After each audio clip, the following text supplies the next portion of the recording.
When I arrived unexpectedly at Michelle's birthday party that one fateful Thursday evening, I had no idea that what awaited me would change my perception on love altogether.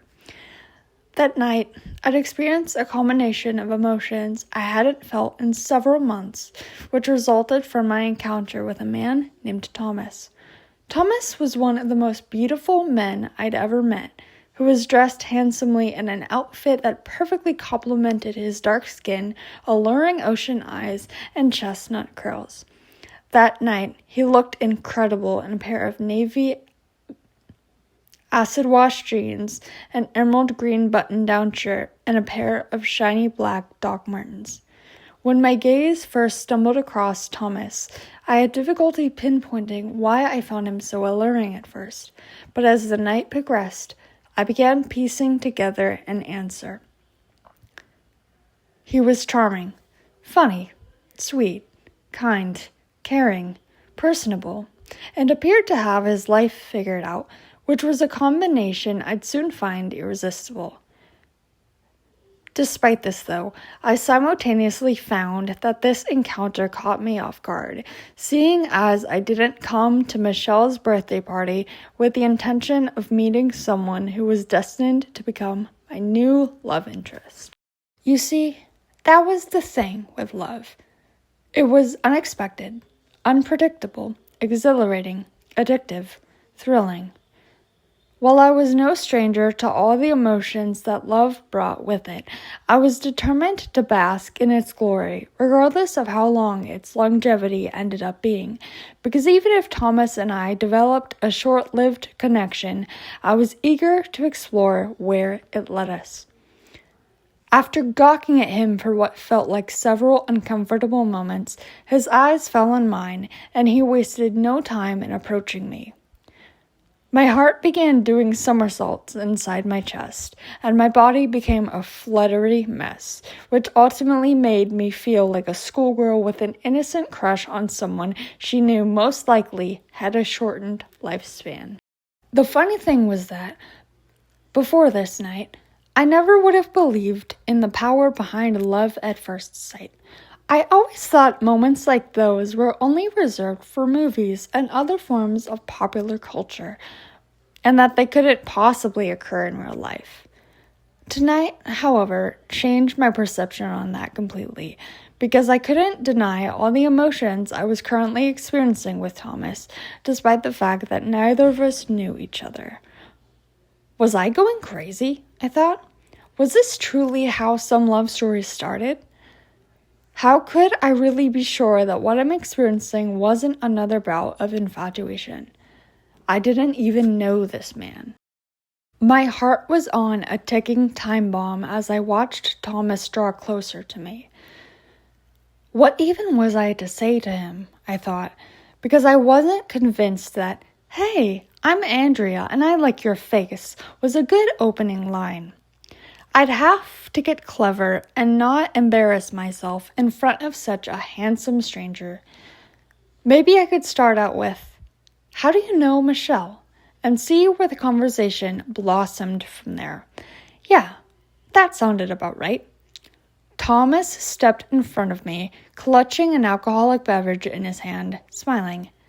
"Hey," he said, "I'm Thomas. And you are?" My words became trapped inside my throat, and I was unsure of what to say. "Damn it, Andrea. This shouldn't be so hard," rang a voice inside my head. "You're 25 years old, not 15. Talking to attractive strangers isn't normally a hurdle for you anymore."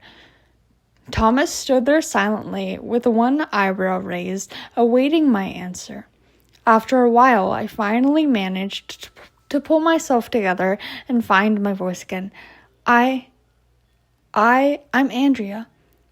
But you can call me Dre, if you like." I felt my face grow hot as I began second-guessing what I said. "Stick with the script, Andrea. Whatever you do, don't go off script." A moment of silence arose between us, but then I broke it by saying, "Great party, isn't it? So, How do you know Michelle? A smile appeared at the corner of Thomas's mouth, and he took a sip of his drink before answering. I know, right? This party is phenomenal. Michelle really outdid herself. He paused again before continuing, never removing his gaze from me. I really didn't think I'd be able to make it tonight, but after my work obligations got canceled, I decided stopping by would be the perfect way to spend my evening. I found myself grinning widely at everything he was saying thus far, despite the fact that we were having a rather mundane conversation.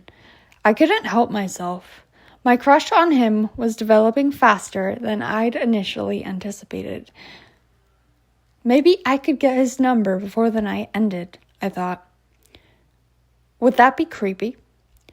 Would that count as overstepping my boundaries? Surely doing so wouldn't hurt. I snapped out of my thoughts and returned to our conversation.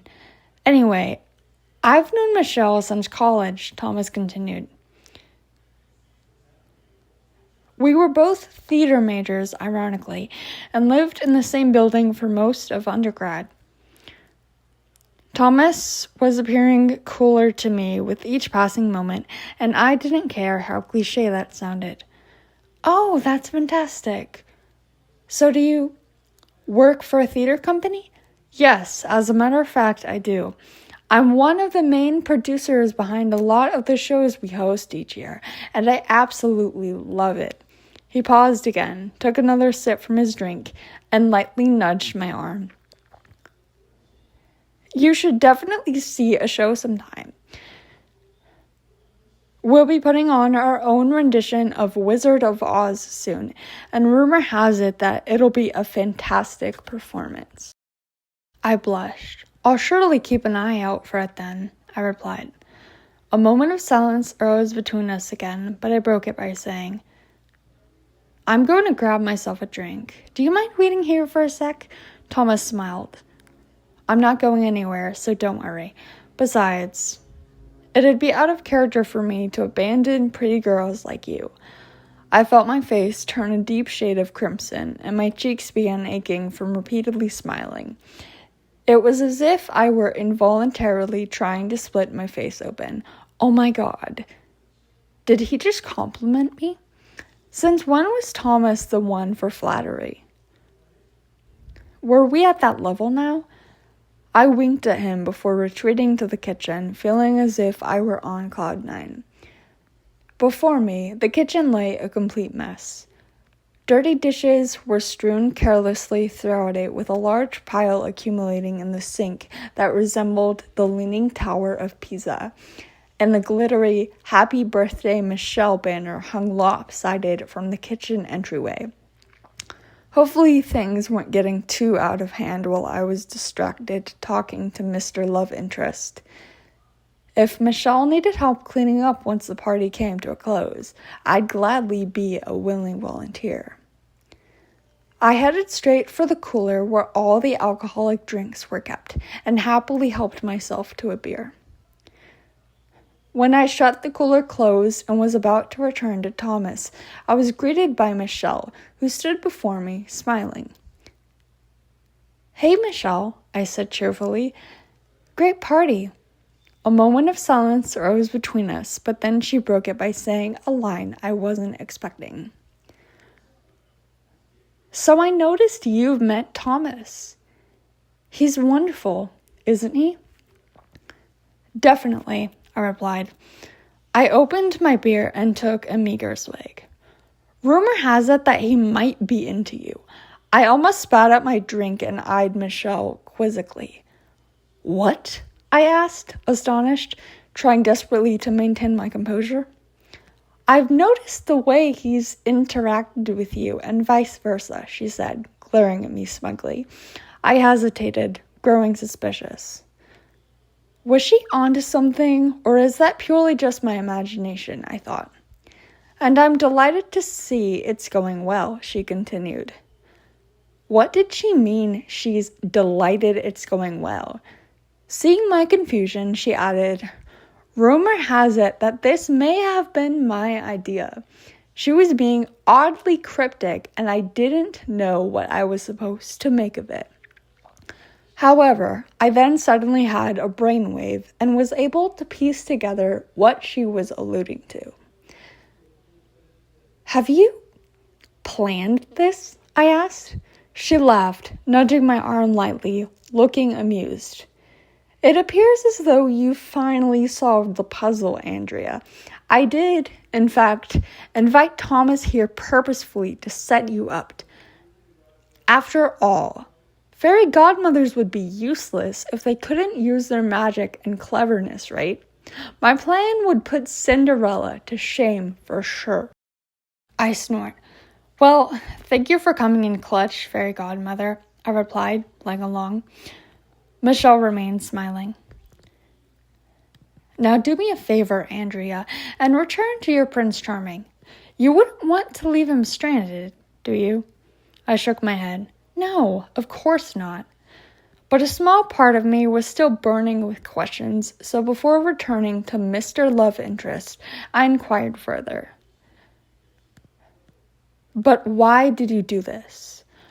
What's your motivating factor here?" To my dismay, though, Michelle preferred remaining cryptic. Classic Michelle, I thought. "A fairy godmother never reveals her secrets," she said. "I just want you to enjoy your night and get lost in the thrill of the moment. What's there to lose?" As much as I hated to admit it, Michelle had a point. "Well, if you need me, I'll just be hanging out with Prince Charming," I said. "Go get him, Cinderella," Michelle joked. Without hesitation, I then bid Michelle farewell before returning to Thomas, who remained standing where I'd left him. So he definitely was a man who kept his word, I thought. I liked that.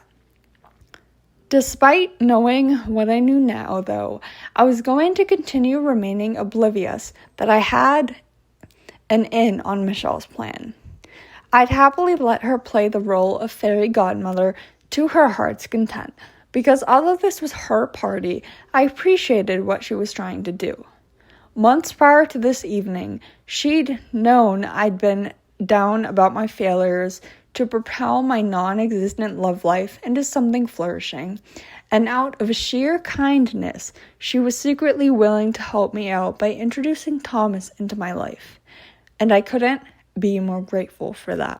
When I reapproached Thomas, this was the moment where something magical transpired between us, because before I had the opportunity to speak again, Thomas pulled me closer to him and pressed his lips to mine. The kiss was electric and made me feel as if I were flying, which sent my mind immediately into overdrive. Holy shit, this was hot, and I didn't want it to stop. I basked in the glory of this moment until Thomas briefly broke away, met my gaze, and said softly, "I can't deny that my feelings for you are burning faster than I initially thought, Andrea, and I'm not going to hide from them." I smiled, and getting caught up in the thrill of the moment, I replied, "Strangely, I feel the same way, as odd as that may seem. While we don't know each other very well, I feel as if tonight brought us together for a reason." Thomas raised an eyebrow. "Like fate?" he asked. "Yes," I answered. "And I believe it's working to our advantage." We then resumed kissing, and little did I know that what followed would become the catalyst to a fantastic love story that took me through one of the happiest journeys of my life. Despite not believing that fate was real, the magic of this night taught me otherwise, and I was blessed seeing where it led for my future with a man who came into my life on a night I'd treasure forever.